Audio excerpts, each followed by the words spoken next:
प्रिय भक्तगण, भागवत गीता में इस कहानी के द्वारा मृत्यु की सच्चाई को बताया गया है। यह कहानी कौए और यमदूत के बीच की कहानी है। इस कहानी के अनुसार एक कौए की गरुड़ से दोस्ती हो गई। दोनों काफ़ी समय साथ गुजारते थे। उनमें मित्रता इतनी गहरी हो गई थी कि आपस में वह कभी कोई बात नहीं छिपाते थे। एक दिन दोनों एक नदी के किनारे पेड़ पे बैठकर बात कर रहे थे। तभी एक यमदूत उधर से गुजरा। वह कौए को देखकर मुस्कुराया। गरुड़ और कौए ने उस यमदूत को अनदेखा कर दिया और अपने बातों में लग गए।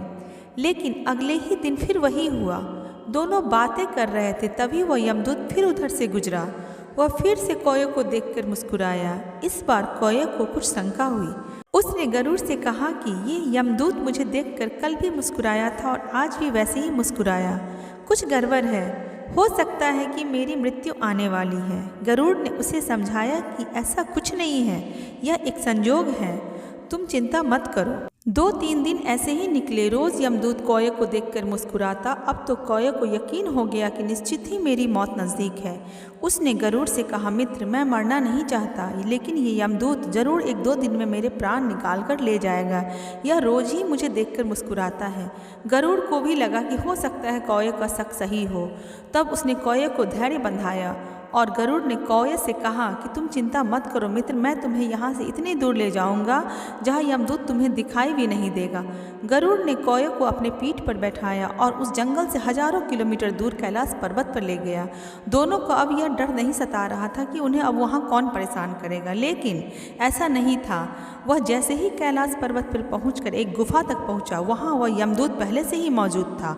उसने जैसे ही कौवा को देखा तो उसने कौए को देखते ही उस पर पाश फेंका और पाश फेंककर उसके प्राण निकाल कर ले गया। गरुड़ देखता रह गया। उसने यमदूत से पूछा, तुमने इसे मारा क्यों? यमदूत ने कहा कि इसकी मौत इसी समय लिखी थी, इसलिए इसके प्राण निकाल कर ले गए। गरुड़ ने फिर पूछा, तो फिर तुम इसे देखकर उस जंगल में क्यों मुस्कुराते थे?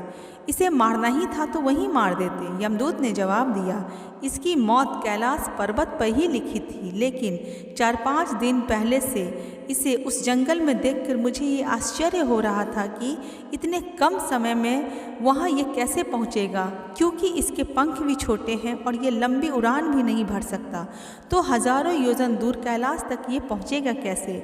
यही सोचकर मैं रोज़ मुस्कुराता था। लेकिन भाग्य तो देखो, तुम जो इसके परम मित्र हुआ करते थे, इसे यहाँ लाने में तुम्ही ने साथ दिया और इतने कम समय में लेके आए।